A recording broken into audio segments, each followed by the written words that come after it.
Good morning. We have 5 minutes until the start of the meeting. 5 minutes, please.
Good morning, ladies and gentlemen.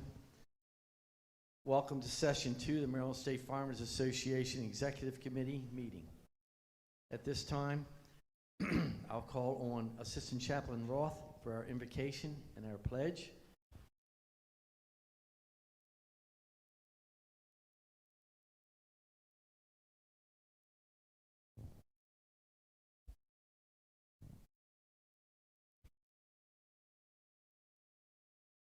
Let us pray. Our Heavenly Father, we thank you, Lord, for this day, all that you've done for us every day. We pray that you will continue to bless the work of the MSFA as we reach out to others in the many cities that represent. Father, we are grateful for your love and your mercy to us every day. Keep us safe as we drive the apparatus. Be with us and inspire us so that we can be. We ask now that you bless this food to our bodies, us to thy service. In Jesus' name we ask these things. Please rise. I pledge allegiance to the flag of the United States of America, to the republic for which it stands, one nation, indivisible.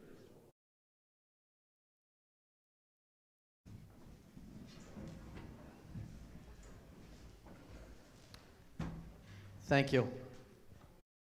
Before we get into our branch reports, Mr. Mike LeCompte asked for 30 seconds, so start the clock. I just want to let you all know that there's been a lot of accidents in the past 2 weeks in the United States involving fire apparatus, and it's typically the front tire of the vehicle. They had one yesterday that 5 firefighters were thrown off the vehicle in Wisconsin, and it's just been a whole series. My point being is, it's the front tire of the vehicles So when you go into your firehouse, it's something we can all do, no matter what age we are, is look at the front tires of the vehicles where they've been inside and they're laying flat for a long time, like a tanker that typically doesn't get used or a brush truck. They're going out on the roads, they're compromising with speed, and they're blowing their tires and going off the road. And if you look on the internet, it's just over and over again this past 2 weeks. Another thing that we would ask, and we brought it up at the safety meeting, is the older vehicles like the brush trucks, the tankers, something that you would typically not turn over, you would keep it for 20, 30, 40 years, is the headlights where they're facing the front doors of the fire stations. The lenses on the front of the headlights are starting to haze over. So if you go in, you see it in an older tanker, a brush truck, or a vehicle that you've kept that's sitting on the front line where the light's coming in through the front doors of the firehouses. Look at those and get it taken off, because it does compromise. A lot of people don't know this, but at nighttime, it's a 300% difference in what you see during the day and your visual acuity driving versus night. That's how much difference it is, 300% difference. So you got 300% against you. So another thing you could do is change over the bulbs to the new LED bulbs. They're a lot brighter, there's much more penetration with them. It's about $100 per light, it's about $200 per vehicle, and change them over. The person driving that vehicle at night on a back road is going to be very happy to see that. But again, one thing you can immediately do is get it sanded off, and you want to look at your vehicles as you go around the state and make sure that they've got clear acuity, just like our glasses that we wear, and it's because it is compromising them driving on these back roads. And again, just look at the tires. Typically our tires, we're saying in the fire service and the NFPA standards, between 7 and 8 years. It's expensive, but a vehicle that sits and not get used, like a lot of these real slower fire departments, is much more unsafe than that vehicle is constantly being used. Again, it's the front tires that we're worried about. Thank you. Thank you, Mr. Chairman. Thanks, Mike. President McCray. Good morning. Welcome to day 2. I want to thank the executive committee, all the members here, for doing an excellent job yesterday. I know we're faced with some very controversial issues, and I want to thank you for your wisdom and your guidance, and look forward to a good day for day 2. I would also like to recognize the Berlin Fire Company with a certificate of recognition for all their support this weekend. I think they've done a great job with the food, getting the hall set, and the hospitality. Also, a check to help. Thank you. Thank you, Mr. President. Thank you, members of the Executive Committee and the other members of MSFA and guests that are here.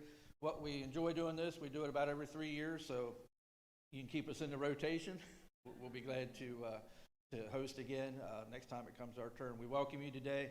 We're going to leave the coffee, sodas, water out, and we will have, we know you're running ahead of schedule, we're here, or close to schedule, but we will have lunch out, some sandwiches, and we're going to cook some more fried chicken since we have it, and put that out at 12 o'clock, so you're welcome to stay for lunch.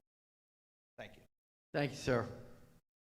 I'm going to call on First Vice President Benny Kirch to give the convention branch and his personnel. And then I'm going to go into the finance people, so count your pennies.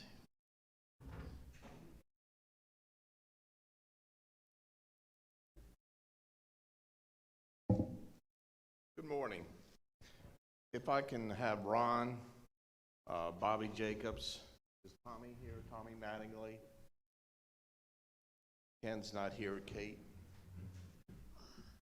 The convention committee, and they'll go over in their report, has been revising the website, and also, as you've heard earlier, as far as registration for the companies and everything, that's been upgraded. So at this time, Mr. Chairman, I'll turn it over to Ron Sarnicki, our convention chair.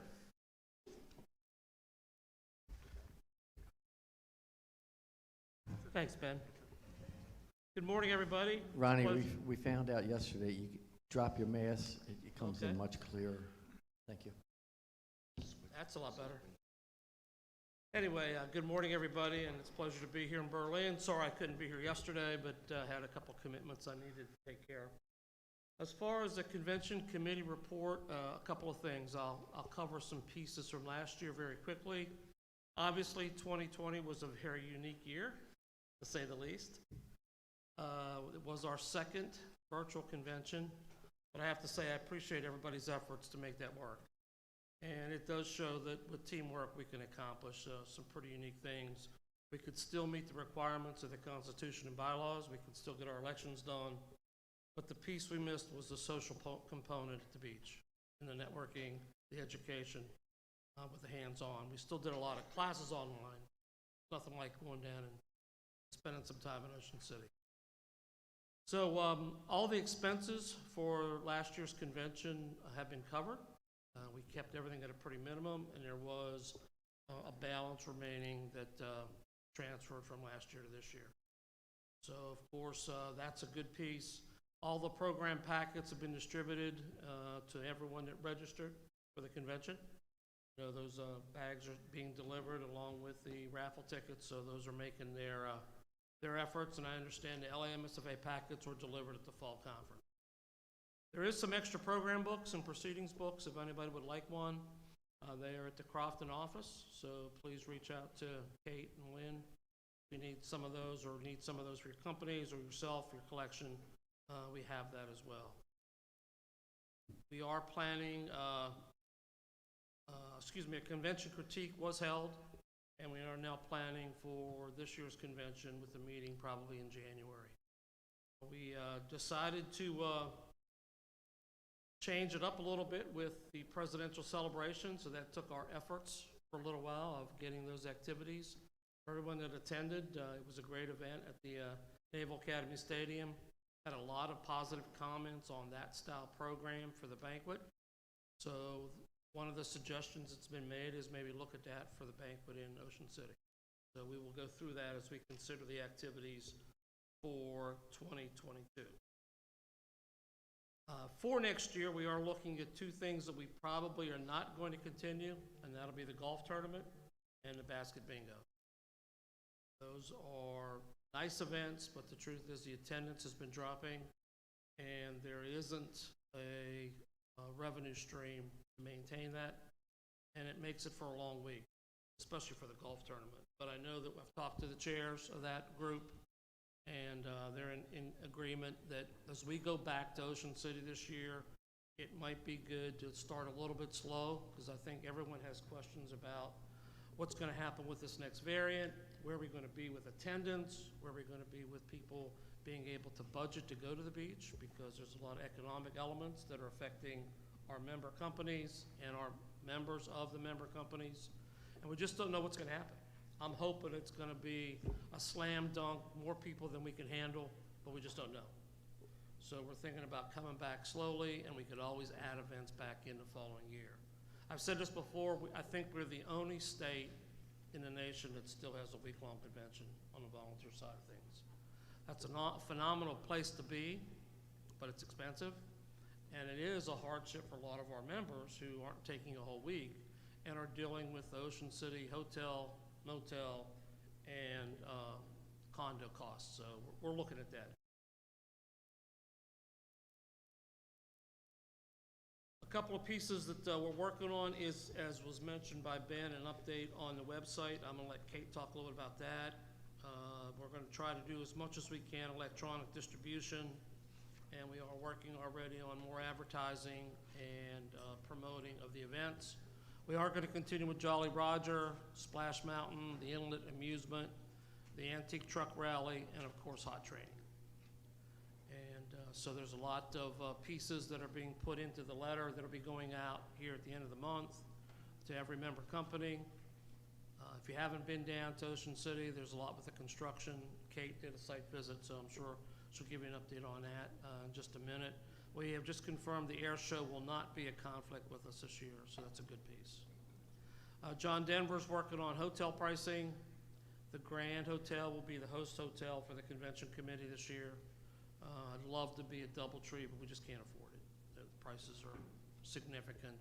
That made it nice, but it's just a matter of dollars and cents. The exhibit subcommittee is reorganizing, and Kate and Lynn are going to be working with Wiley on that. Dave has done a phenomenal job, and he's ready to pass the baton. So we're going to do some of the exhibit stuff through the main office in Crofton. We have been meeting with each of the subcommittee chairs to look at the program pieces and their aspects, because we haven't done a live convention in 2 years. So there's a little bit of memory loss there of things that we need to be doing and get the timetable back on schedule. So the dates for the 2022 convention is June 17th to the 24th.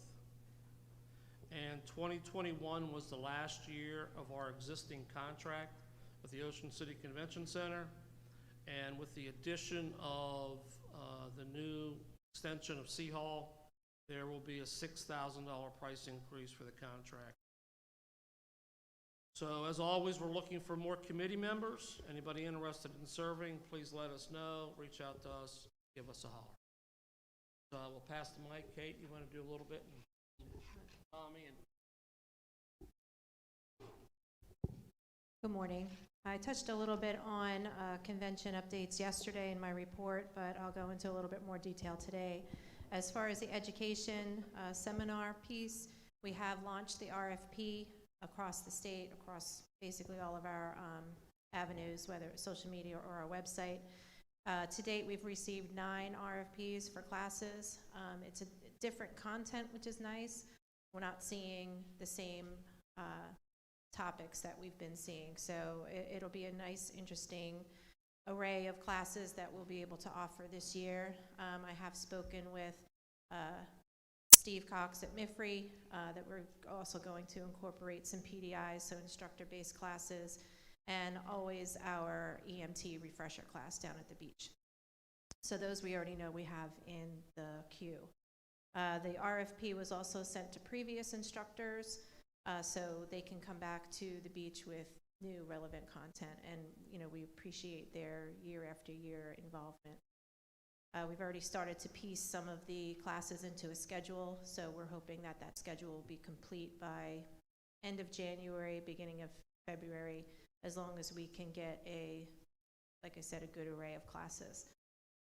Ron alluded to the fact that we went to the Convention Center on Friday for a walkthrough with Rieta and a couple of the construction people. The extension is an extension to AB Hall. It's now C Hall. It's got a partition that goes from the front end to the back end. It's pretty impressive. It's high ceilings. It's all open. It's very well lit.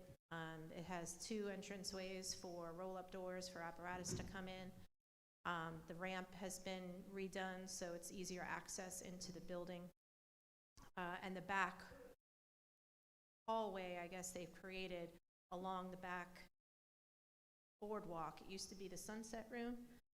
Yeah, so that's been removed, and it's a whole new, nice, beautiful walkway with big glass windows you can look out on over the water. So I thought it was pretty impressive what they've done, and we'll work with them to create cooler plans that will include so I know some of B Hall, which I haven't talked to Ron yet, but some of B Hall, there's like an indentation or an alcove that we might lose a little bit of space, but with the 30,000 extra square footage that we're getting with C Hall, I don't think that that's going to be a problem. We did speak about the availability for other areas, but now since C Hall has been extended, and Ron, he doesn't know this yet, but the front portion of the convention center where that big, not the big gathering area in the front at the entrance, we cannot use that at all. Not even for displays or anything, because that's the main exit and egress for if there's, God forbid, an emergency. So we were told yesterday the whole front of the building needs to be clear. There was construction at the front of the building where the parking was. That big circle is now kind of more an enclosed, not enclosed, but a separate parking area that has all the handicap parking along the front. But there is that main section in the just off of the handicap parking that we would look for outdoor space. So there still will be outdoor space for apparatus, maybe just not as much as there has been in the past. So we'll work through that. We'll work with the convention center on what we can and can't use. But we seem to be pretty excited to be coming back for our first year in 2 years and have this extension, and it'll just be a new experience for everybody. I believe that should be all that I have, unless there's any questions on the education or the convention center itself.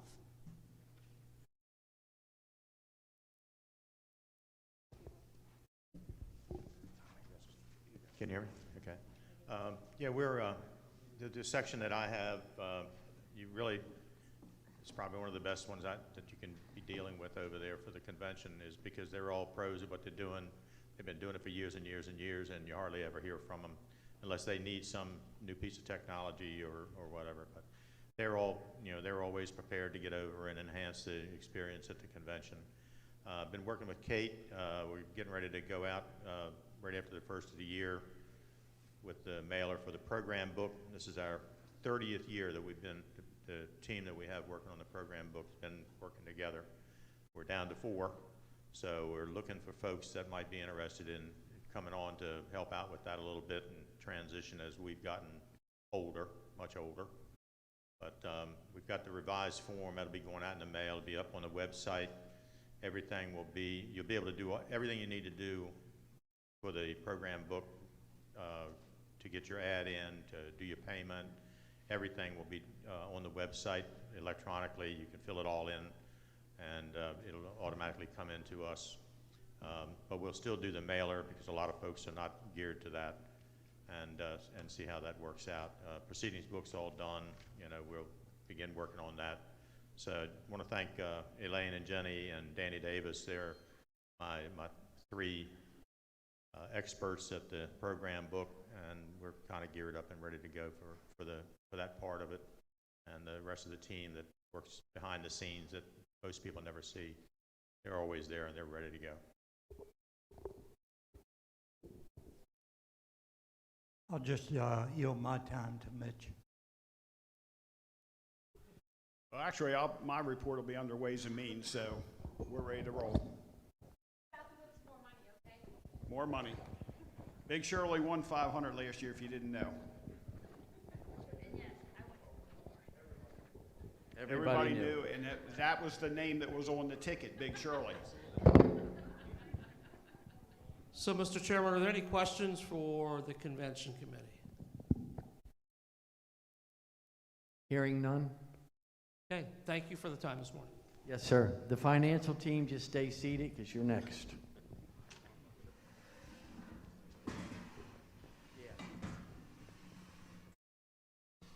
Steve, you can do it from here? Yeah. Safe trip, Benny. Okay. Ladies and gentlemen, Benny has to leave. He has a presentation to do at home, so he has left the building.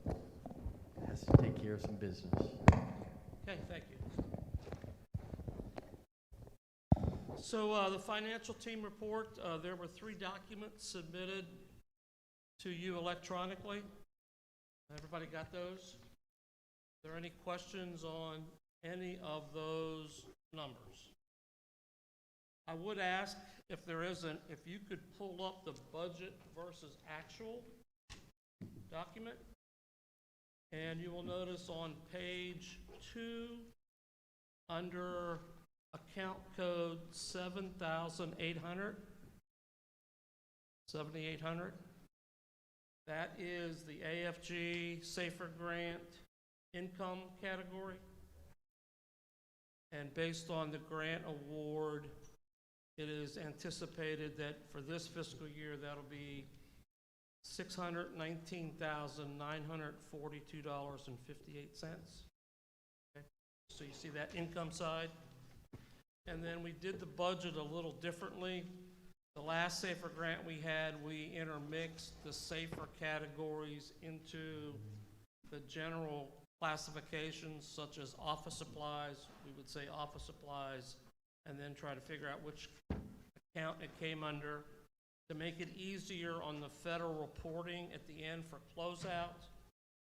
If you look on page 5, it is category 5,700, be the next to the last page. And you will see that what we've done is we've entered in each of the SAFER expenditures by grant category. So 5700 is mentorship program, 5701 is cadet transportation, 5702 is the regional coordinators, and so on. Done that to make it easier for us to track the payments, payment requests, and at the end to do all the financial reporting that needs to be done relative to the grant. And so just wanted to clarify that as a little bit of a change on how we're tracking the SAFER funding. Any questions relative to the budget or profit and loss or the corporate overview? Awesome. We have started the 2020-21 financial review. We are again working with Fike, Connor & Associates out of Lavelle. The biggest difference is Kim Robertson, who has done our financial review each year, has left Fike. So we're dealing with a new team. Jeff Connor is still the owner, partner, and still managing it, but he's got new staff. So we are going through kind of a learning period. Kim has been doing our books for as long as I've been treasurer.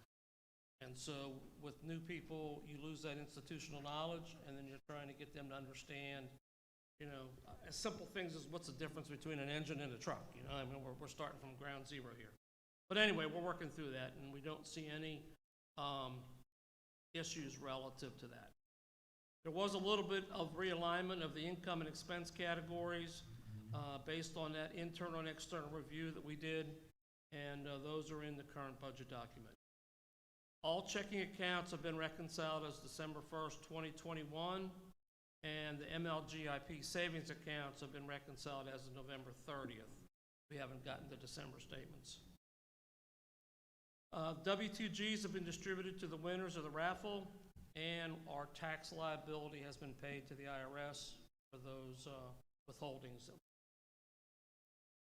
Our next filing will be 1099-Rs, which will go to the widows and orphans, and 1099-Ms for the Bessie Marshall Fund, and then the 1099's NEC, which is a new one, which is for non-employee compensation. So those documents need to be filed, sent to the individuals, and then filed with the IRS with our return in January. We are working with the new SAFER teams, the individuals that have been hired through the MSFA and the Maryland Fire Chiefs to ensure that there is a timely payment process and a timely program reporting. That all still runs through the Treasurer's Office. The grant is under our tax ID number, the award, and so we're required to do quarterly financial statements and progress report. So we'll be handling all that. I've been meeting with Kate and her team to make sure that that gets handled.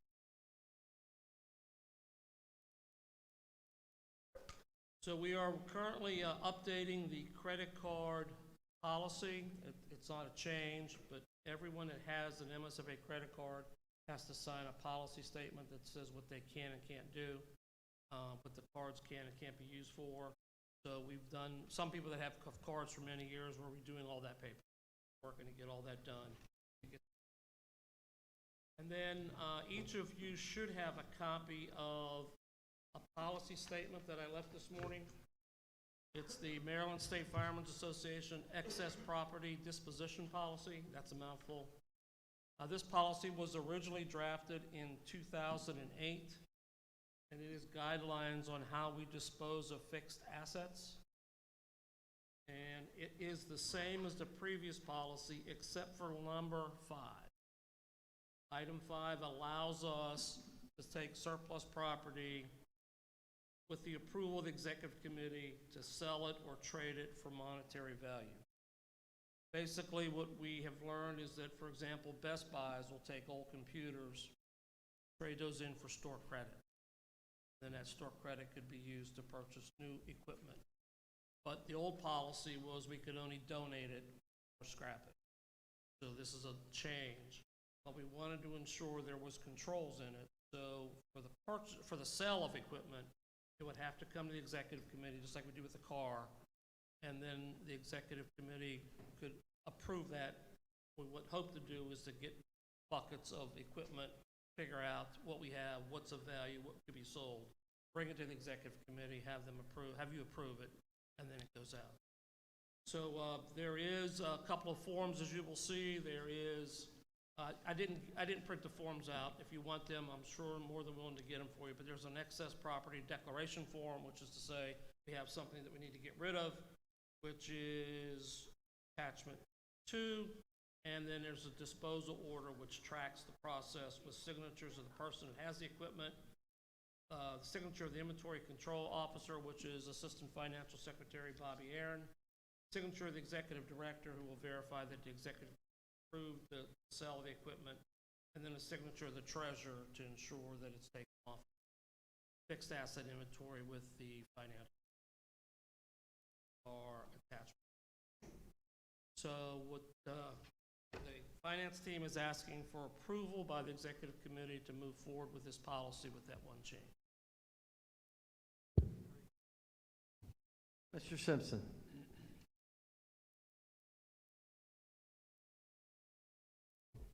Second. Have a motion and a second to accept the updated Maryland State Farmers Association excess property disposition policy. On the question.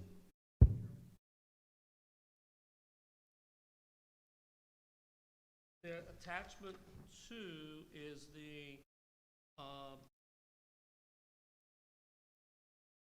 there's 2. There's the excess property declaration form, which tracks the inventory, and then disposal order, which is attachment 1, is the sign off by all the individuals.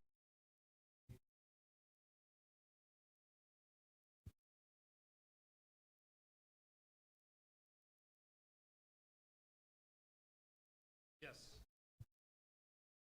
Actually, what it needs to, what it needs to do is take out as well as the disposal order, because the excess property declaration is attached. Any other questions? Yeah, the disposal order is attachment 1, and then the excess property declaration, just before we'll sign the excess property declaration.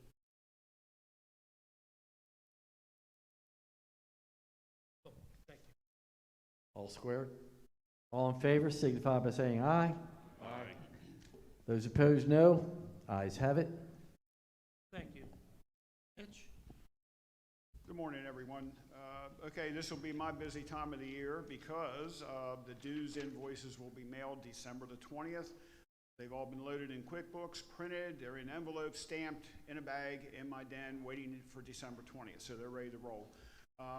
What I do ask is the companies wait until you get the invoice before you pay them. Bobby Aaron, my assistant, has advised that the inventory is up to date, and there were some purchases made in November, and she will be getting the receipts for those to complete that process. My report.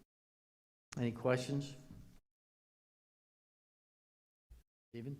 Budget Committee. Mark, you want to walk up? Budget Committee had one request. It was a request from St. Mary's County that we fund a class provided by College of Southern Maryland in the amount of $15,310. After a lengthy discussion, the Budget Committee unanimously voted not to start that process. Our biggest concern is with 23 counties, if we start funding different programs, we would run into an issue. We do have the money there for travel. As Ron talked about the grant for travel for cadet, and we also talked about funding books for students. I did have a conversation with the Cadet Committee Chair and the Budget Committee and the Cadet Committee are going to get together and talk about what may be funded and what we should do in the future. So our recommendation was not to fund that request. The second was the discussion on the fire laws books, and after researching the law says that we may use the funds for different things. That would be the fire laws book. It does not tell us when we have to do it. The Budget Committee supports the recommendation of the fire laws book that they hold off in printing, because if they print right now, it'll be exactly the same as the version we have, and we hold those funds and print them after the new version. That would be our report. Anyone else from the finance team need to make their report? We did VCAF yesterday. I got check marks here. We're good. Ways and Means? Well, I'm here. Bring on the monies. The money. The committee's been busy selling tickets since our last meeting. We did $6,605 at Sunfest, which was kind of low, but it was, as they say, location, location, location. We actually did more at Springfest, so we're going to get moved back. We did 1,379 at the Darlington Apple Fest, and that was the same weekend as Sunfest, so we had crews split in two different areas. So far in 2021, we've got $10,746 deposited.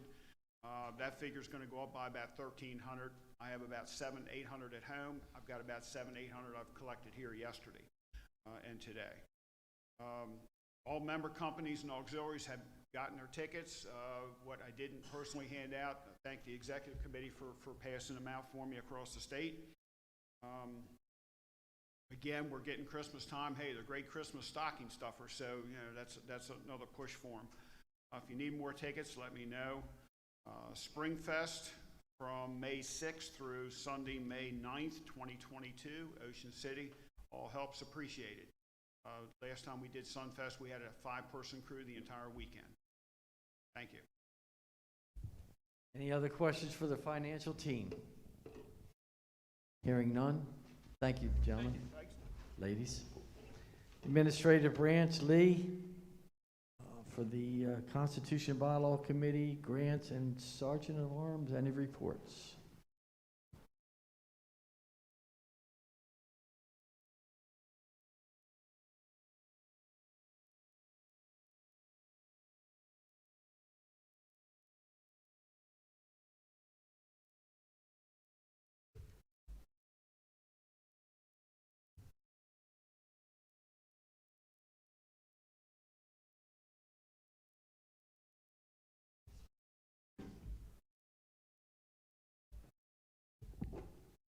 Good morning, Mr. Chairman. I guess we'll start off with Doug. Bylaws. Thank you, Lee. Mr. President, Mr. Chairman, Executive Committee members,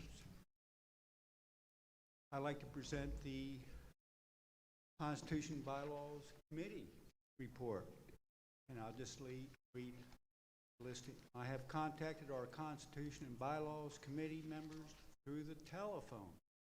I have contacted each member, and as of this date, there are no recommendations or submissions to our Constitution and Bylaws.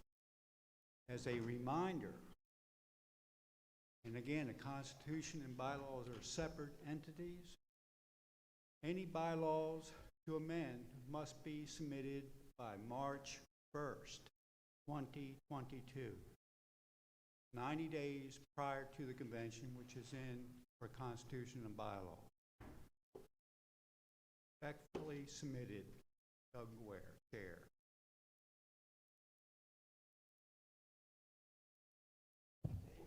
Anything for some grants? Yeah, thank you, Mr. Chairman, members of the Executive Committee, officers and guests. Grants Committee, we're in the process right now of The Assistance to Firefighter Grant Program is currently open and accepting applications through December 17th. So if you haven't started, you're running late with your grant request. In cooperation with MIFRE, we decided to do the workshops this year in an online format, limit the amount of travel people had to do, limit the amount of social exposure. So far, we've done 3 workshops. I can tell you that we're very lightly attended, kind of disappointing. We do have one more for this coming Wednesday, December 7th at 7 p.m. The link to that is in the report that was submitted online. I'll probably also be pushing it out. I know Kate's also pushed it out in her report, try to get some participation. There's some important changes that came out this year, and I try to highlight those when I do the workshop. I keep the workshop to about an hour, and everybody knows me, that's pretty limited for me because usually I'm there for 2 hours and I can talk straight for 2 hours. So we do this in an hour mainly to highlight the changes. We were able to get, I represent National Volunteer Fire Council on the criteria development group, and one of the things that we were able to do, we were able to get an extra $100 million in the pot this year. 90 million of that went into AFG, 10 million went into fire prevention and safety, and then actually there's an additional 200 million that went into the SAFER grant program as part of the American Rescue Plan. So we were able to negotiate some increases there. We actually tried to get upwards of $1 billion in the station construction, bring the station construction grant program back, but we were unsuccessful getting that as they kept trimming that down from 3 trillion to 2 trillion to 1 trillion. Our request got cut out of that. But the big thing is there is $90 million extra this year for assistance to firefighter grants. So it's a good year to apply. May increase the availability of funds. We went back to did some fighting for microgrants. One of the things that I fought for through the criteria development group, really kind of trying to take care of the little guys. I get around the country, and there are a lot of very poor volunteer departments around this country. There are some in Maryland. You know, I've been in some in Maryland where they practically got to pay us a hat in order to have enough money to pay the electric bill. So how could they spend $30,000 to buy turnout gear for 10 new members? And so we try to put a lot more emphasis on the micro grants, which are those grants that are less than $50,000. And we actually got that the goal is to spend not less than 25% of the funding that's available to micro grants. And so really hope to help the little guys out, and really what we do. We also had some discussions about what is a volunteer and what's a paid firefighter. A lot of departments are going to pay per call system, going to stipend systems in order to encourage their volunteers to come out. And we basically came to the agreement through criteria development that if you're paying your people either a stipend or pay per call, you're considered a combination department because your people are receiving some type of pay status for what they are doing, as opposed to being 100%. And again, you know, part of that is to help those small 100% volunteer departments that are out there get a chance to be more competitive. PPE, there were some large discussions there. Anyone that's put in for PPE or SCBA, part of the priorities that we dealt with in previous years was that if you had people without PPE or you had seats without SCBA, that was obviously the highest priority. If you had some that was wore out and you couldn't use it, that's the high priority. But if you were just trying to upgrade it because it was 10 years and 2 editions out of date, that was a medium priority. And anyone that's been through this before recognizes that if you're asking for something that's a medium or low priority, you're pretty much wasting your time on the grant application. There's not enough money to go around. You had to go after a high priority. Well, we looked at it that there are a lot of departments, and some of you may be represented, that are using SCBA and turnout gear that's more than 10 years old, because that's all you have. And technically it's obsolete according to the standards. And so we made that a high priority also. So we fixed the priority problem.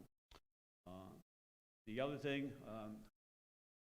as the law currently exists, no more than 25% of the money can be spent on vehicles. And everybody knows fire engine costs $500,000, $600,000, $700,000, $800,000. Ladder truck $1 to $1.5 million or more. There's not a lot of money for vehicles. That's the most competitive of the programs. Everybody keeps going out there. I can tell you in last year's grant program of the, I don't know how many applications in Maryland went for vehicles. I'd have those numbers back home, but there were no vehicle awards because that's the most competitive. But one of the things that we did do this year is that through criteria development, recognizing that for many of us, EMS has become 80 to 90% of our call volume, and we're running the wheels off of ambulances. We actually are allocating 10% of that funding just for ambulance procurement. So the grant program's out there, the workshop's out there. I'm glad to help any department that needs assistance, would like me to review that. I'm not going to write your grant.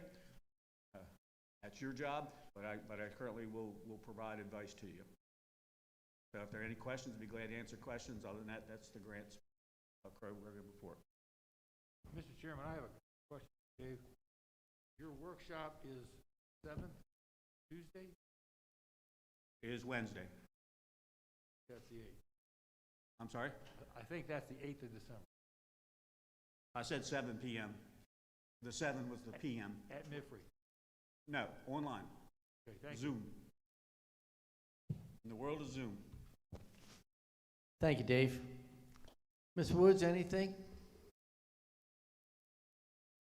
Backing up your man. Okay. Thank you, folks. The awards branch, Chip.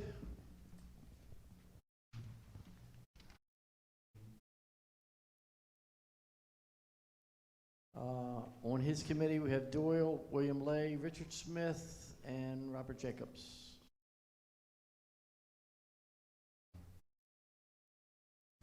Thank you, Mr. Chairman. I know the awards are out. Any of the other committees, Richard or Bobby? Mr. Chairman, reference to the awards committee, the only thing I ask at this time is the members of the executive committee, the officers, whoever's in attendance here, is to go back to your companies, associations, and promote the awards. Yeah, encourage the companies to submit nominees for these. That's it. Thank you, Mr. Chairman. Richard Smith from the Hall of Fame and Marbury Gates Awards. All awards have been presented, and I already have an application for the Hall of Fame for our nomination for next year. Thank you. Bob, you have anything on the Shimers? Okay, very good. Any questions? I have a question. Doyle, we ran into the issue on the departments and how we determine and the points and all. Has there been any follow-up about possibly breaking the Zimbauer Trophy into subparts or anything so we don't run into it again this year? Yes and no. And the way I want to answer that is, I know at the last executive committee meeting we had a discussion on this. I went back, I've made contact with Mrs. Zimbauer. Oh, I'm sorry. I went back and made contact with Mrs. Zimbauer. She is behind this 100%. For as a couple of things. One, do we split the award to small or large? What is a small or large? That has not been determined yet.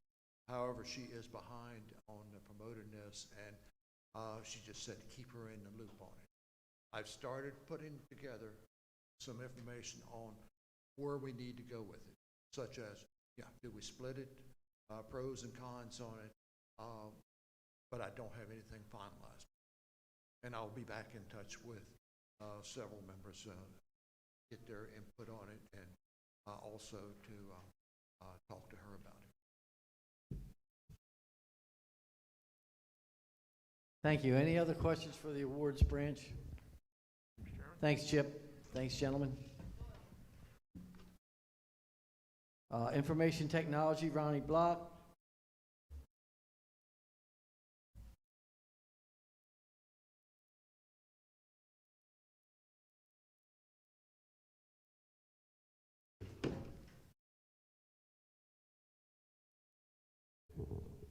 Good morning, Mr. Chairman, fellow members of the Executive Committee. Pleased to report that there are no issues with the Information Technology Branch or the committees under that. I've spoken with both committee chairs, and the only issue that Richard Snyder wanted to clarify was that the feedback that we are encountering with the Zoom meetings is not just for us. If that's an industry-wide problem, that the people using Zoom online in combination meetings are having common feedback problems with the audio. That's the end of my report. Are there any questions? Thank you. Thank you, and thanks to Richard Snyder and Chris May for your fantastic work this weekend, setting everything up, and you'll have to break it down here. Once again, thank you very much. Strategic Initiatives Branch, Steve Cox.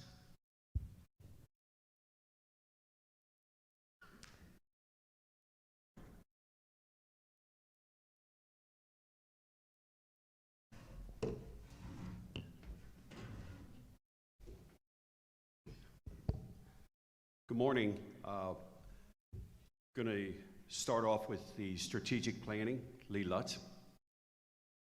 Good morning, Mr. Chairman. I submitted my report. It's online. I'm just going to hit a few highlights. We discussed the SAFER grant, the hiring of people. We have hired a full-time grant coordinator and a full-time recruiter. The recruiter's name is Heather. She'll be starting December 7th. We also discussed the 2021 physical loss data information. While Kate reported that it is not a guarantee, if we can get ahead of it, at least we'll have that all taken care of. If we do get it, we can submit all that report. And the big thing was the name change. We discussed that quite lengthy. Discussed about changing it to Maryland Firefighters or Maryland Fire and Rescue Association.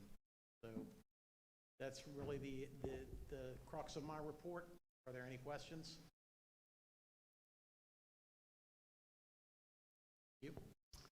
Thank you, Lee. Past presidents, past President Bilger. Thank you, Past President Cox. The past presidents continue to remain as active as we can, communicate with emails and other conversations. We have decided as a group that we will be presenting Jim Brown 2 memorial bricks, one from the Maryland Memorial and one from the fallen firefighters in Emmitsburg, in recognition of his long and dedicated service, not only to the MSFA, but also to the past presidents and other organizations. Thank you. Chip Jewell, anything risk management? The only thing is the insurance policies hopefully have been received. I'll check with Kate on that. And I know there's some of the vehicles don't have updated cards. We'll take that. Unless there's questions, that's our report. Thank you, gentlemen, for your time. Public Information Branch, Tim Dayton.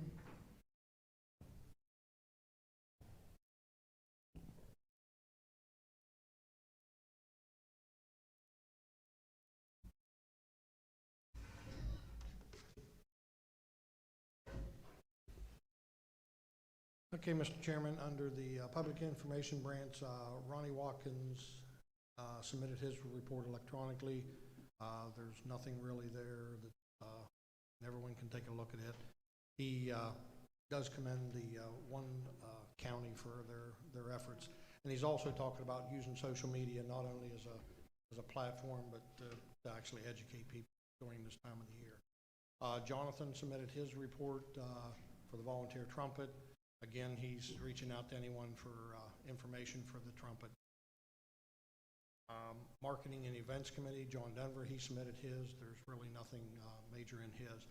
I don't know whether Frank's online, if Frank had anything for Story and Archives. Yeah. Just one thing on the volunteer firefighters group. That doesn't exist anymore. I mean, it is totally, completely gone. There is no volunteer firefighters room. The displays that were there, thank goodness, past President Underwood was able to catch it. loaded them up on a trailer, and they are displayed at our fire museum in Emmitsburg. So they are, all that display is still available, it's still there, and it's still functional. Our guys, lights come on and the apparatus pumps, so it's still functional. The display itself exists, but the room itself does not. You're totally, completely out of that area, so that's just for general information. Okay. We may want to change the name of that. We can committee amend altogether. that in the next agenda. I don't have anything else, Mr. Chairman. Thank you, Tim. Transportation, Robbie? Thank you, Mr. Chairman. Yesterday, I think the Executive Director reported on the Transportation Committee's report. Also, I would like to thank the Transportation Committee for what they're doing, and also the weekly report that comes out from the presidents. It's always in there about the forms and et cetera, that, so we can get everybody used to using these new forms. I know we've had some issues and still having some issues on some using the old forms. So I think the job of the Transportation Committee, we really thank them. And then I talked to Mitch, but I'm going to defer to past President Cox about the President's vehicle. Actually, Mitch covered it. We have nothing under President's vehicles. All vehicles are in good condition. We do periodically inspect them. Everything's good. We're not buying a vehicle this year, and we anticipate everything working well. That's all we have at this time, Mr. Chairman. Thank you. Good, thank you, sir. Member Benefits Branch, Buddy? Yep. Oh. Ahead of you. Okay. Just want to talk a little bit about reaching out to new generation. John Denver has, I believe he's exposed to COVID with his family. He does have a report, but Kate has something she wants to add to that. Good morning. So after talking to Past President Denver, we did have the Leadership Summit this past August, and we are looking at relaunching the Reaching the Next Gen program. It was slated to start this weekend, but due to Past President Denver's absence, he decided to postpone that till March. But he does implore all of the executive committee members to continue to do your due diligence to find that one person, that reach one, teach one. That's the motto of the Reaching the Next Generation, finding that one individual within your county, within your jurisdictions. That will be crucial in maintaining and bringing up new members through the MSFA, whether it's the executive committee or just to be present at the meetings, be involved in committees. John had just asked to remind you to continue to look for that one person to bring into the program. Thank you, Kate. Jonathan gave his report yesterday on recruitment and retention, but I just want to take this opportunity to talk about that young man. He's trying extremely hard for this association. His work, his dedication to what he's doing is showing every day. After that last meeting we had in Emmitsburg, he started putting stuff on while we were sitting in the room.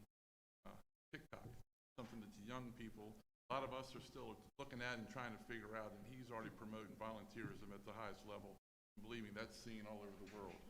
So, yes, and for him to stand up yesterday and show his concern about his generation, I commend him for that effort. Again, I think he's had a bright future for this association and the fire service city over in Allegheny County. Dave Lewis has a report for council. Report of the National Volunteer Fire Council was submitted electronically. You have it in the folder there. Just kind of report, we were pleased. We were able to hold the first ever recruitment retention experience in September in Cleveland. I did report on that at the last executive committee meeting. Both directors, myself and Eric Bernard, were present at that conference. Jonathan was there as well, actually did a presentation there. We're looking forward to returning to holding the Health and Safety Summit. That will be in June of 2022 in Orlando. We actually, again, like everybody else, had to bow out of that last year because of COVID, so that's very important. The fall meeting was held in October in Jackson, Wyoming, hosted by the Wyoming State Firemen's Association. Correct, that was correct. Firemen's, they haven't changed their name yet. Not to stir that pot. Both Eric and I were present at the meeting, participated in the meeting. Chaplain John Long was also there, as he is also the chaplain for the NVSC. Certainly provides a good opportunity for us to meet. We had 67 directors from 43 states there, either in person or by live stream capability. We did it in hybrid format because some of our directors are still on travel restrictions because of the pandemic. Eric and I both are on several committees and participate with that. Certainly some other things that we have going on. We participated in the Crash Responder Awareness Week that was held in November. I actually did a part of an online presentation with that. And NVSC was present at the VCOS Symposium in November down in Florida, as were a number of Maryland. Maryland is always well represented at the VCOS Symposium. So NVSC continues to update and release training programs on its virtual learning network. Those programs are free to NVSC members, which is another good reason to join. We all have a lot of regular webinars, live stream events. I've done several of them myself on behalf of NVSC as well. So certainly some training opportunities are out there. We pushed hard. Part of our legislative agenda, October 27th, the House passed Bill 1511, Protecting America's First Responders, and the Senate unanimously passed that, and it was signed by President Biden on November 18th. The key part of that was it brings fire police under the PSOB Benefit Act. We fought for that for a couple years to get that. Recently, our partnership with ISC VCOS updated the Lavender Ribbon Report, Best Practices Preventing Firefighter Cancer, the 11 best practices that our own Jim Seavey was instrumental in putting the original report together, and part of that new report certainly is a dedication to Steve, to Jim Seavey and the work that he's done. That link is provided to you in our report. VCOS also recently released the Yellow Ribbon Report. Again, best practices for behavior wellness, recognizing between those two that cancer and suicide are what's killing us.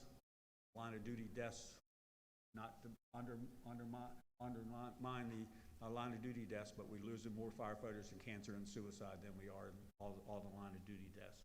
So again, that update there also has 11 best practices. Also been working that heavily, not only through my relationship with NVSC and VCOS, but through the Fire Chief Safety Network as well, in order to push that behavioral wellness information out. Last, I just kind of remind everybody that we still have the Allstate membership program. The dues allow you individual membership to have access to a $10,000 AD&D policy, the free training opportunities on the Learning Network, sponsorship. When we have these training summits, the Health and Safety Summit, the Recruitment and Retention, we actually have been able to offer scholarships to pay people's travel to go to that if you are members. MSFA pays 1/2 of your $18 a year dues, so it's a $9 a year payment for your department or for you individually in order to go through the Allstate member. NVSC did recently announce that the dues as of January 1st will go to $21, but at our fall meeting we had some discussion about that, and basically it came up because of West Virginia, but we kind of tagged onto that. That says that, hey, if we put in for SAFER, and part of our SAFER request was a budget line to pay people's individual membership dues in the NVSC, we should be held to the $18 because that's the way we built our budget. We kind of, yeah, we worked it that way. So I went to NVSC staff and says, hey, Maryland's that way because we have money in our SAFER budget to pay 1/2 of the individual dues, and so therefore we should be held to the $18 rate. So we did. So we saved a few bucks there. We're currently at 505 individual members, and any state that has at least 500 individual members gets their state dues waived, which is $500 a year. So we actually saved $500 a year by having at least 500 individual members there. So NVSC continues to move forward, and again, we'll continue to bring the information back to here as well as represent the interests of Maryland there. Thank you. Mr. Chairman, since we don't have a technically website committee, can I report just really quickly on the 3 websites that we do have? Absolutely. Thank you. So, so as you all know, we have 3 websites that we actively use throughout the MSFA for all of our everyday business. We have the MSFA.org website, which is obviously our homepage where we conduct all of our, have all of our forms, have all of our information on the association. And I do want to thank all of the committee chairs that have submitted all of their updates to each of their pages. We're about halfway through, so if you have not reached out to me with some of your changes, whether it's updating a couple of members or updating your photo or just letting me know that everything on there is the same, please go in and let me know. Some of the content in some of these pages, some of the links have expired. Some of the pages are no longer, you know, whether the URL is broken or something along those lines. So we want to make sure that all of our committee pages are up to date and that they have the most relevant content on there. MarylandVolunteer.org, obviously that's our recruitment portal. I have reached out to a lot of the departments that I know have recruiters just to go in and check their counties to make sure that those recruitment leads are going to relevant and up-to-date email addresses. We don't want someone to go on to MarylandVolunteer.org, click on a department, send a recruitment lead to someone, and it just doesn't get to that person and we lose a lead. So that's going to be part of the recruitment coordinator's responsibilities, is to get with each of the departments within their region, within their counties, to make sure that their profile on that website is up to date. It's a useful tool. It's a one-stop shop for someone who has really no idea or any idea of where they want to go. It gives them the opportunity to look at their counties, surrounding counties, look at maps to see where the stations are, and it gives them all of the information on every specific department that's on the website. If you go onto your county and you find that your department does not have a profile, it is not too late. We can always add one. So all I need is an email to let me know that your department is not listed on the page, and we will work with our web designer to get your profile up and running. And lastly, of course, convention website, and I didn't mention this in my report earlier, so I apologize, but we have been working with the website content coordinators to make sure that all of the forms for 2022 convention are being uploaded and are being, all the dates are being updated and changed to reflect 2022, and any changes that need to be made for online submissions, that those forms are updated as well. So if anybody has any questions on anything that has to do with the websites, just feel free to give me a shout and we'll get the answer to you, and we'll make sure that any update that needs to be done is done within, I think it's 24 to 48 hours. They're pretty good at the turnaround to get things updated. So I appreciate your time. Thank you. Chairman, there's our report. Any questions? Thank you, folks, for enlightening us on what's going on. At this time, are there any, yes, there is one, the Memorial Foundation. Teresa, would you give a report for Gene Worthington, please?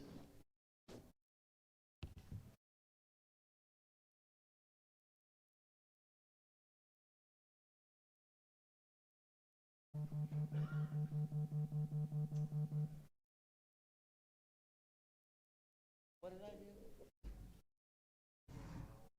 Oh, okay. Teresa Ann Chrisman. I am giving the report for the Maryland Fire and Rescue Memorial Foundation. It says, good morning to all. I'm unable to attend the winter executive meeting today. I'll be in attendance at the Westminster Mission Barbecue, one of our corporate sponsors representing the foundation.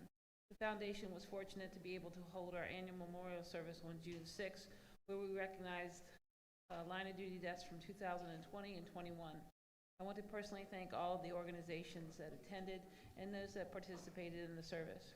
Recognizing the line of duty deaths that normally happens at the memorial service in Ocean City was a welcomed addition to our program. I would personally think it worked very well.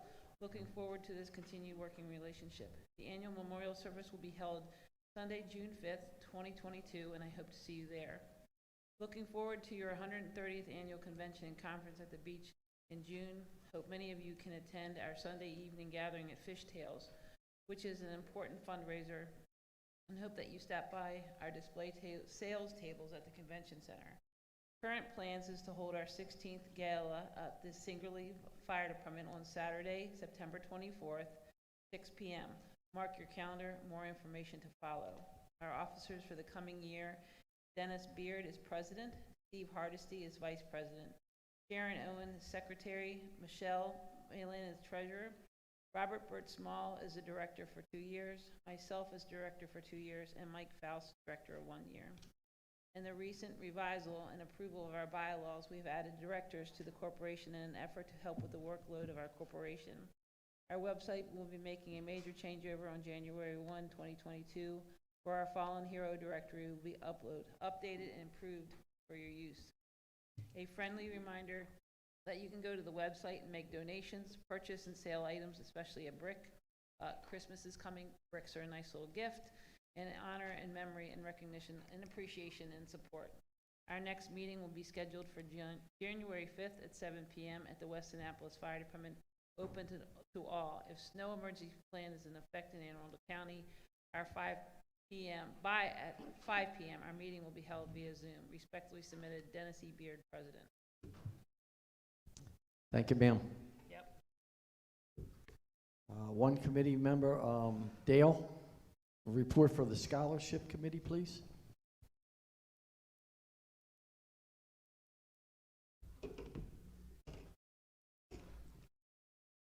Good morning. There wasn't any written report because this is absolutely the deadest time for scholarship. It's too early to look at grades, and it's too early to receive any applications. So with not just putting in there nothing to report, I figured it was better to just come here and say that. The updates were put up on the website after the last executive committee meeting. The only thing that remains to be updated, and I'm a little cautious to do that because there's a really nice picture of me when I was a lot younger there as the committee chair. So I got to get a more current picture of myself up there, I guess. But we really get active after the first of the year when applications start to become due. We need to get some advertisement out there to let everybody know that the scholarships are still available. So really, I don't have anything to report because I don't have anything to look at this time. Thank you, sir, for the update. Most appreciated. At this time, are there any branch, committee reports, partners, appointed positions not on the agenda wish to report? I think we pretty well covered everything. We will go to old business, and under old business,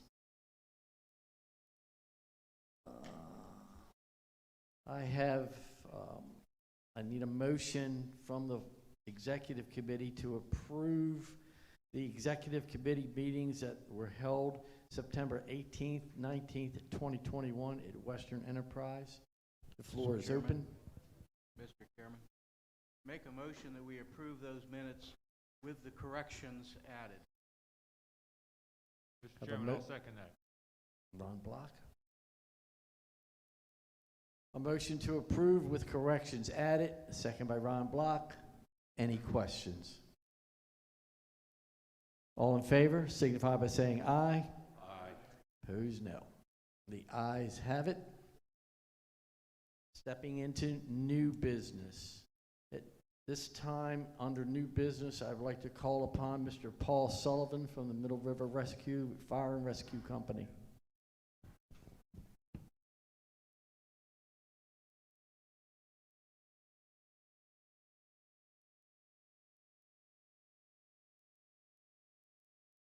Good morning, Chairman Simpkins, members of the Executive Committee, officers, members, and guests. Thank you for the opportunity to speak with you today. After careful thought and discussion with family and friends, I'm excited to announce my candidacy as candidate for the office of Second Vice President of this great association. As a qualified candidate who currently remains very active in emergency services with Middle River Fire and Rescue, as well as Wise Avenue Volunteer Fire Department, I bring nearly 35 years of service to the MSFA.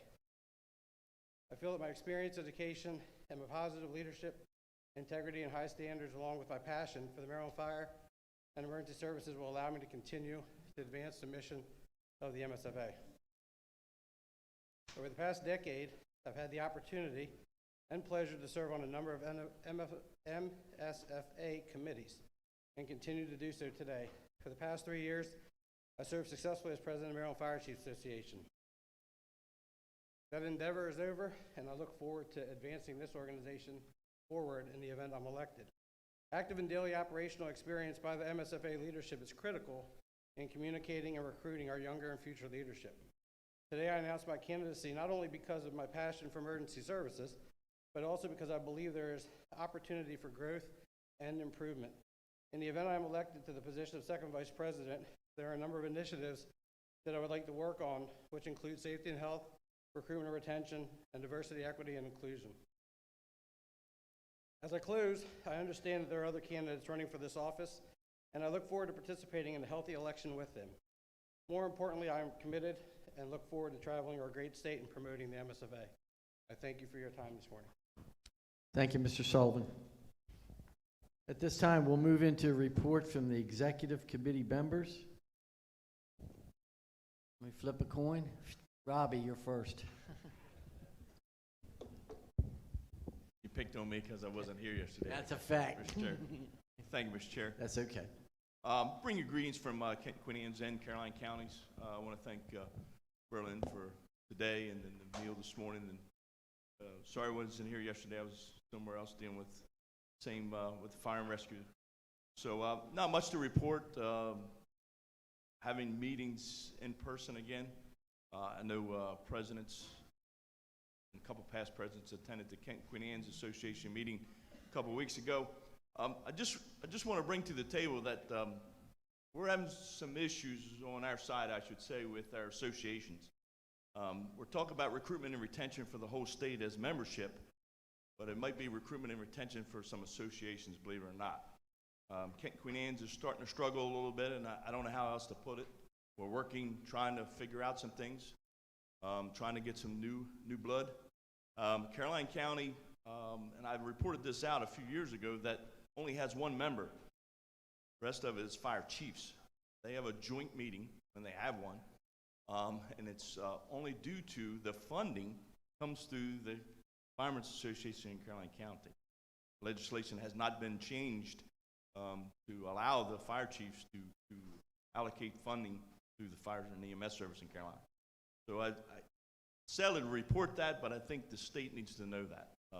So we're kind of struggling. I've been talking with both chairs or both presidents of both organizations trying to see how we can move forward.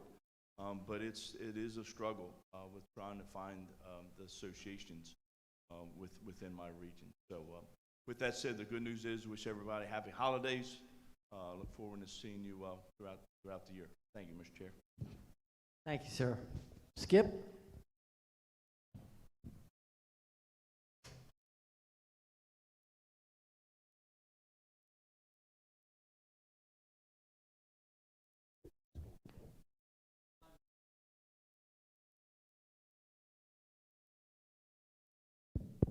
We're live at 5. Thank you, Mr. Chairman.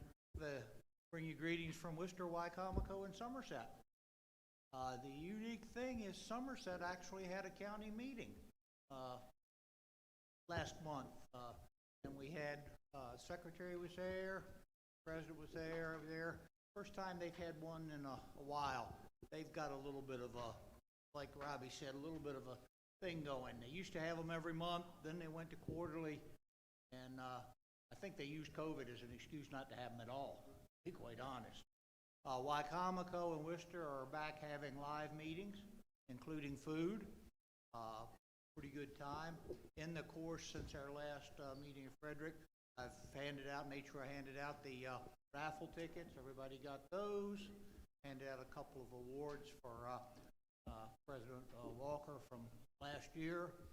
And generally tried to promote the association, get people to file their credentials list, make sure they get all of their reports in, which we had a little bit of a difficulty, and it ended up with President Joel and myself having a discussion with one particular company in Wycomico County to convince them of the worth of sending in their report so that the county would get its 508 money. But other than that, Just glad to be here again with each other. You heard what I said yesterday. Any advice or counsel, I would more than be receptive to. Thank you. Thank you. Mr. Phillips? Good morning and thank you, Mr. Chairman. Greetings from Dorchester and Talbot. Our presidents, Marcus Flowers and Phil Starkey, done their best. At this time, Dorchester is not holding meetings again. They say it's due to a rise in COVID, and some of the fire companies have said they will not be attending meetings. That's kind of put the county in a little bad situation, but they're working their way through it. Talbot, as far as I know, is still having their meetings and should have a meeting this month. I'd like to personally thank Berlin Volunteer Fire Company for having us here in their hospitality. I know they did the same for the Delmarva Volunteer Firemen's Association earlier this year, and it's just a wonderful event being down here in Berlin, that's for sure. Other than that, I wish everybody well and a Merry Christmas. Thank you, sir. Mr. Block?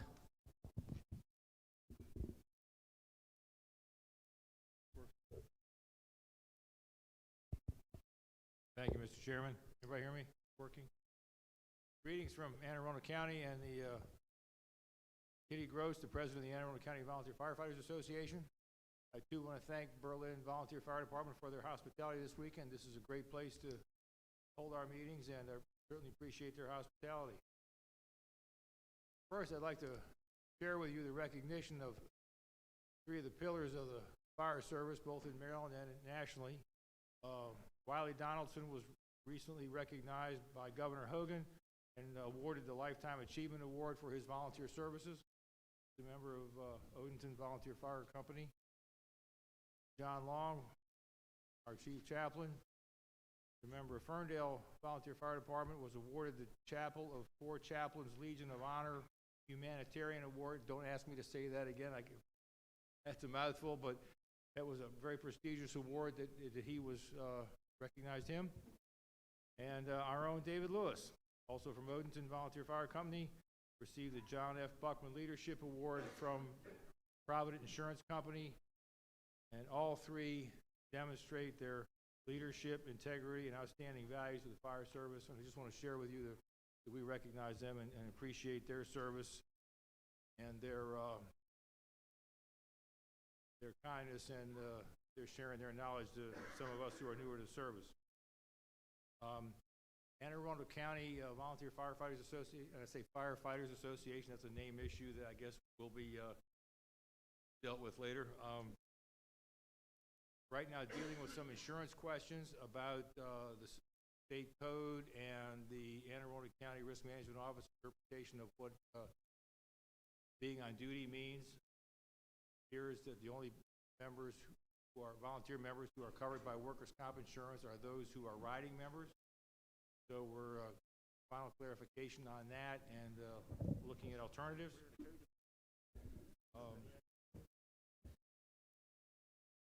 I want to express my appreciation to the MSFA officers for their support, kindness, and attendance at the Anne Arundel County meeting.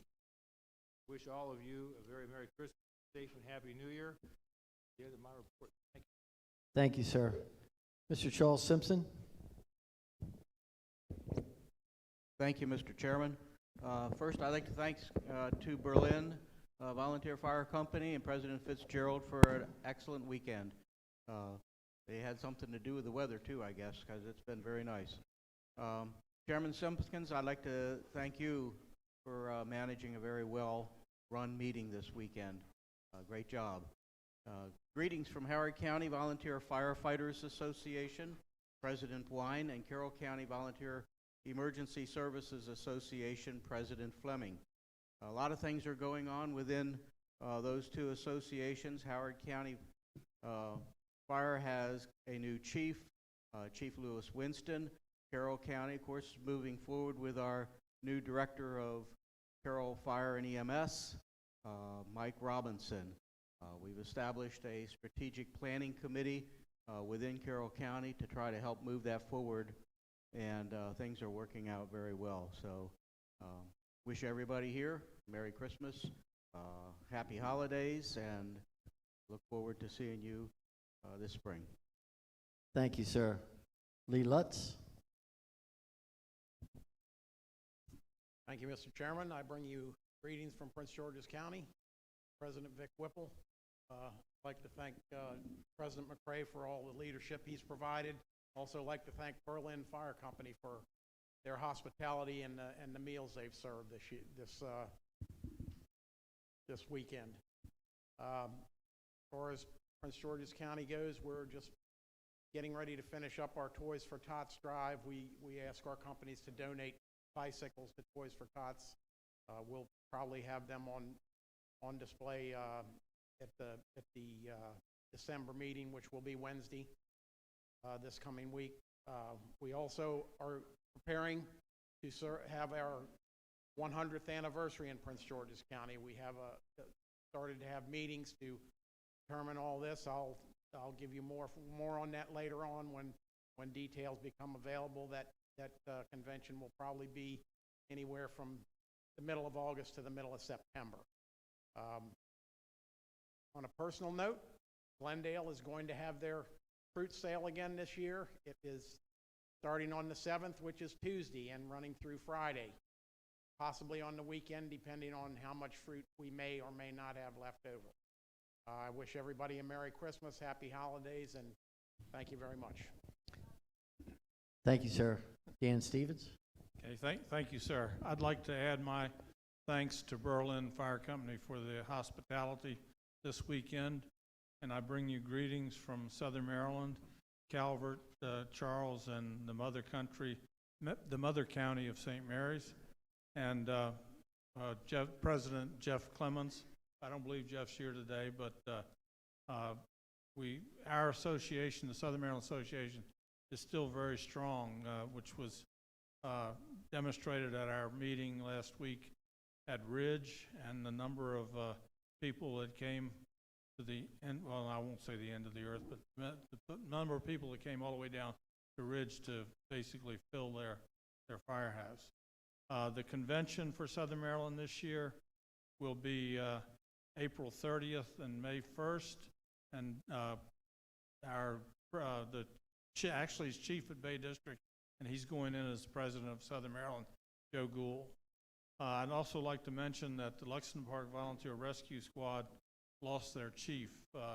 He passed away. He was on a mission to Thailand. I believe they were doing COVID vaccinations over there, and he was stricken and passed away. So we had his funeral Friday, and that was a big loss for that particular corporation. They're probably one of the busier volunteer rescue squads in the state, but they run probably about 8,000-9,000 calls a year out of 2 stations with 5 or 6 ambulances. So a major loss for St. Mary's County and for Lexington Park. Also, was mentioned earlier that Waldorf Volunteer Fire Department, we have a possible line of duty death. Young lady was served, was doing her duty at EMS 3, and on her way home, she was involved in a fatal automobile accident. So we want to keep her family and in your prayers. I'd like to finally Merry Christmas and Happy New Year's to everyone from Bobby and I, and you all have a safe. Thank you. Thank you, sir. Tim Dayton. Thank you, Mr. Chairman. First of all, again, thanks to Berlin for the weekend. Very good hospitality. Thanks to President McRae for providing tickets and everything to walk through the light show last night at Ocean City. As far as Allegheny and Garrett, things seem to be fairly quiet on the volunteer side. We're just kind of plugging along there. But I'd like to wish everyone a Merry Christmas and a Happy New Year. Thank you, sir. Past President Walker.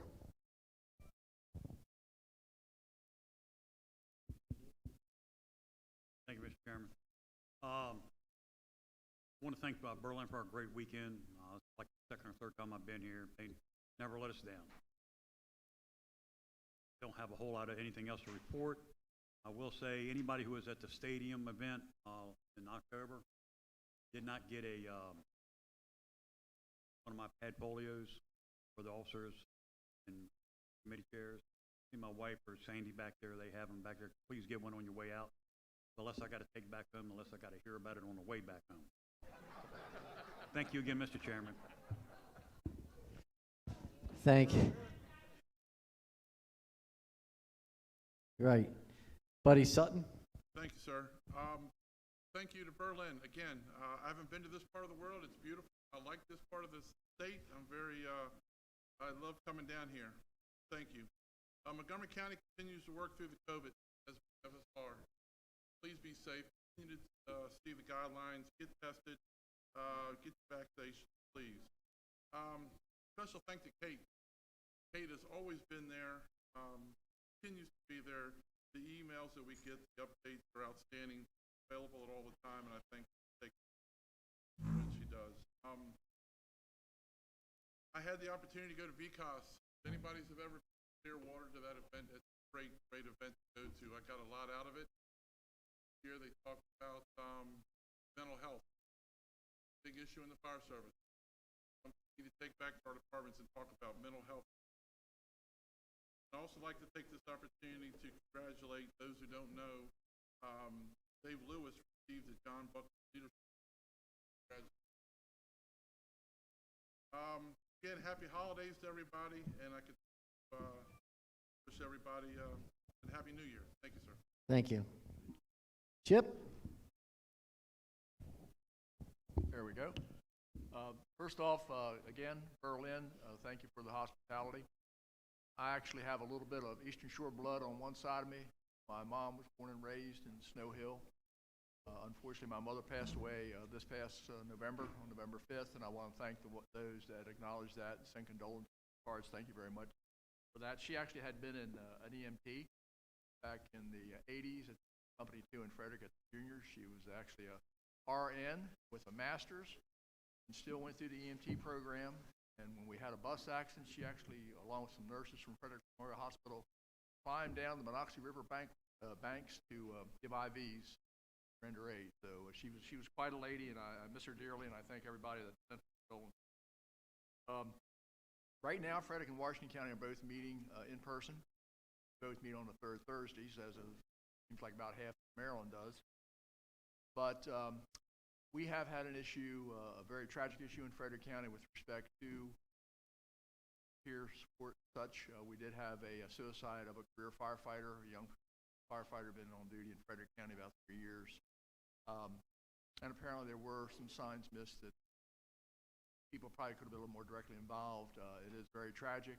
All the efforts toward peer support right now, I think, are certainly needed throughout our state, throughout our country. So I commend all the organizations and the members of our committees that are doing that. I'd like to thank everyone who attended this weekend. Mr. Chairman, great job, and wish everyone a Merry Christmas and Happy Holiday season. Thank you. Steve Cox. Thank you, Mr. Chairman. I too would like to thank Berlin for the hospitality. I want to compliment you, Mr. Chairman, on a fine meeting. Very well conducted. And I'd like to thank the audience. This is one of the few times that I can recall that we haven't had to sound the gavel and ask the audience to please be quiet so that we could hear. I think we only one time today, but everybody was attentive. We had a lot of important issues that came forward and certainly appreciate that.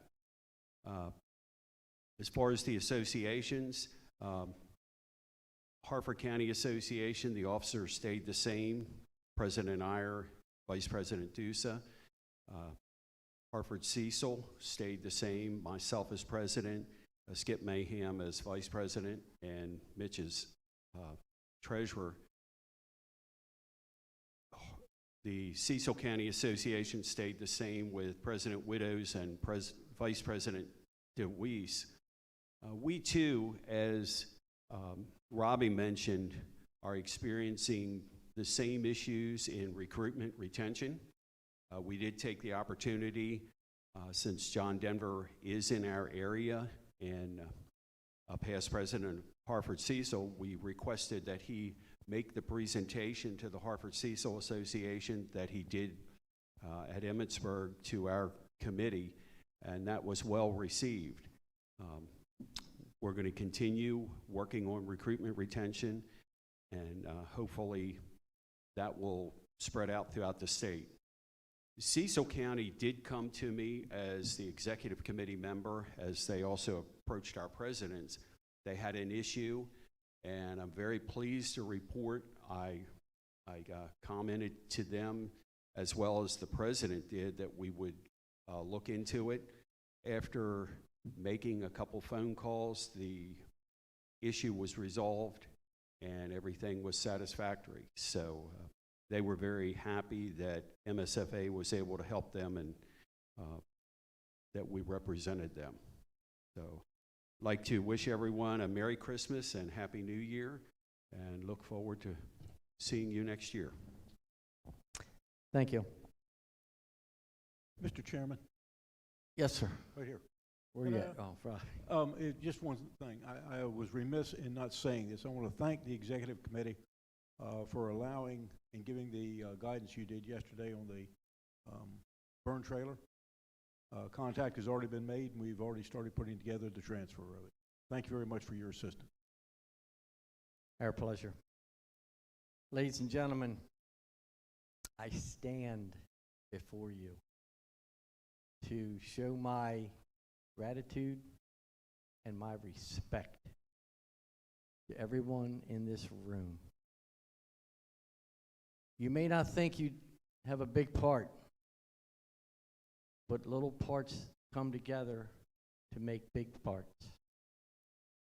We are a group of special people. We are a group that sticks together. We are a group that shows respect to those we serve. And I am so proud to stand before you as your chairman, and to my friends, my colleagues, my secretary, my executive secretary. We cannot do it alone. Thanks to Berlin for a fabulous weekend and the beautiful weather. I don't know when I'm going to get them Christmas lights up. But if there are any submissions to any bylaw changes, please remember March 1 is our drop-dead deadline. Please, if your companies or your associations want to make a change for the better, or a change to bring us more to the forefront, March the 1st, we need to know it. Once again, I stand before you with respect and thanks. Merry Christmas, Happy Hanukkah, Happy New Year. And believe me when I say it, we love you all.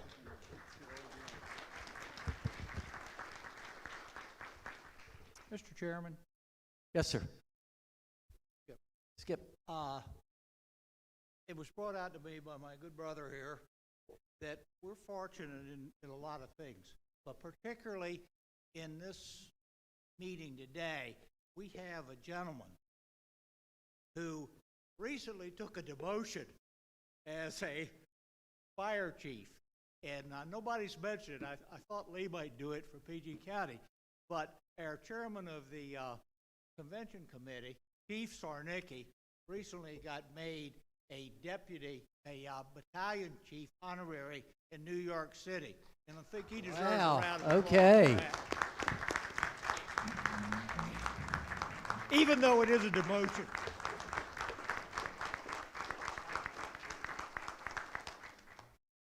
Congratulations.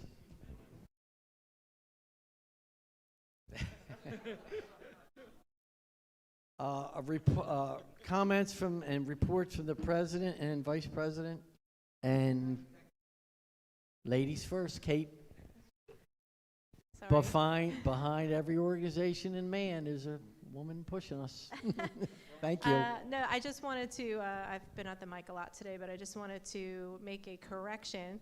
I was gently reminded that we do have a website committee, and I did not mean any disrespect that we do not have one, just that there was no official report about the websites. But yes, our data systems, and Greg and Richard work diligently all the time to make sure our websites are up and running and that we submit all the information on time and get all the information updated and correct. So I do stand corrected, and my hat goes off to both of them.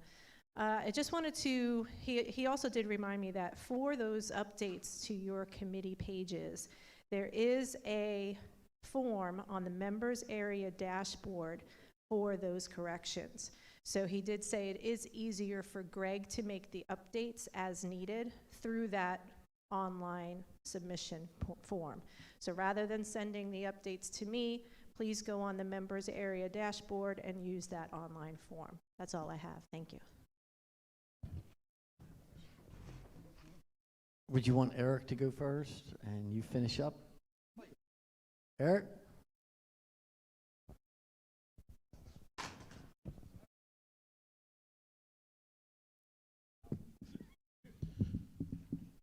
I too want to say thank you to the members of Berlin. A great 2 days down here in excellent weather.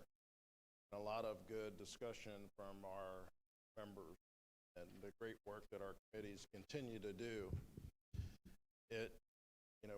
We don't function unless our members help us and we get leadership and members within our committees to help and move us forward. A lot of good ideas that were brought to the table. Of course, the biggest thing that's resonating here this weekend is our mental health. I can't emphasize that enough, that we need to watch out for each other, particularly during this holiday season. This pandemic has certainly brought a lot more stresses to folks and our families, and as we work in unison to try to help our family members of our department, let's continue to watch out for each and every one of us, so that we do not continually read in the paper about someone losing their life unnecessarily. Thank you to the executive board, your fine leadership, Chairman, for running an excellent meeting this weekend. I wish each and every one of you and our members a Merry Christmas, Happy Hanukkah, Happy New Year, and be safe in your travels. Please get your COVID shots, please get your flu shot, and safe travel. Thank you.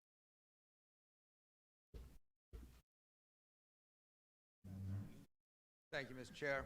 Glad to have the opportunity to wrap up.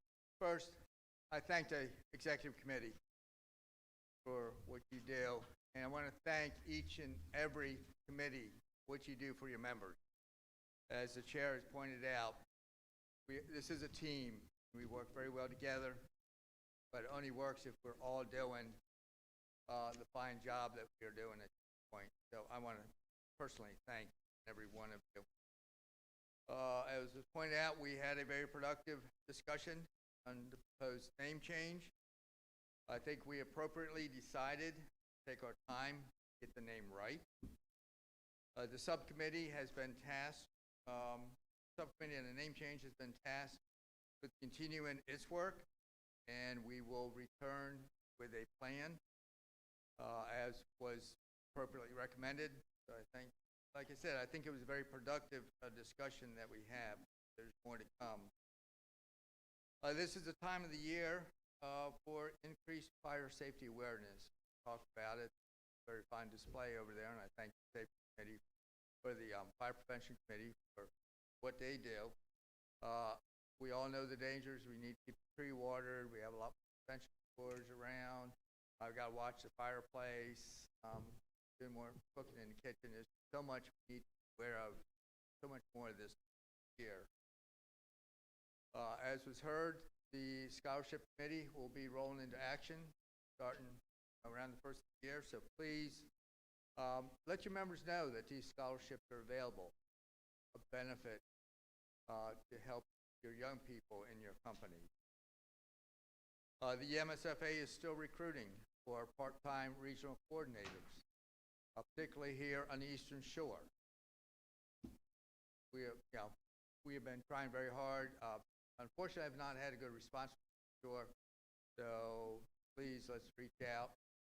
And all across the state, actually, looking for good opportunities to individuals. And as was mentioned before, not only your company, but your county association level. We can get them into the company. Hopefully, we can get them into the county association. Hopefully, we can get them into the state association. This is a goal of ours. You've already heard the goal to reach one, teach one. So let's continue the progress on that. Again, congratulations to Ron for his honorary battalion chief, fire department in New York. And I'd like to congratulate all the candidates that have stepped up to take on the position, second vice president of the state association. We're actually going to have an election in June. That's good. As was mentioned several times, mental health is something we all need to be aware of. So please take it back to your companies that we need to have a better awareness of mental health of our members. We're under a great deal of stress. We are required much more training, much more responsibility, much stress has been put on us. Each year goes by. Also, what was mentioned is we now have a QR code. We will be finding that on more documents as they go out. I actually have it put on the back of the business card. It gives us a link to the websites and the social media sites that Kate mentioned. So keep on the lookout for it. I will be working with the vehicle committee to get stickers on our cars. We need to promote ourselves as much as possible. We have some very good social media sites and websites that. Also want to say that we have a few tickets left for the Winterfest of Lights. Barb and I did go there last night. Very, very impressive. So if you are hanging around Ocean City or if you intend to come back to Ocean City, please come up and pick up the ticket. And lastly, Barb and I wish everyone very safe, happy holidays. Thank you. Thank you, Mr. President. I'd like to make the announcement that our next scheduled meeting is March 19 and 20, 2022, at the Bowley Schoolers Volunteer Fire Department, the eastern side of Baltimore County. March 19, March 20, Bowley's Quarters, down on the water. We'll have our request, our benediction and adjournment, Assistant Chaplain Roth. And once again, folks, take care of yourselves. We need you.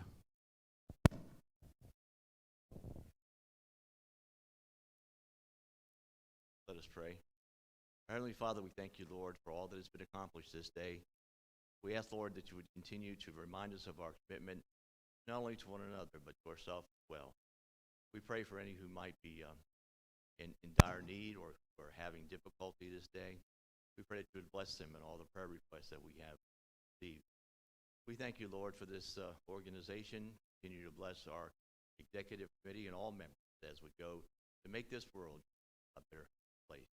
Please be with us as we travel. Keep us safe. We ask things, Father, Son, the Holy Spirit.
Did, no,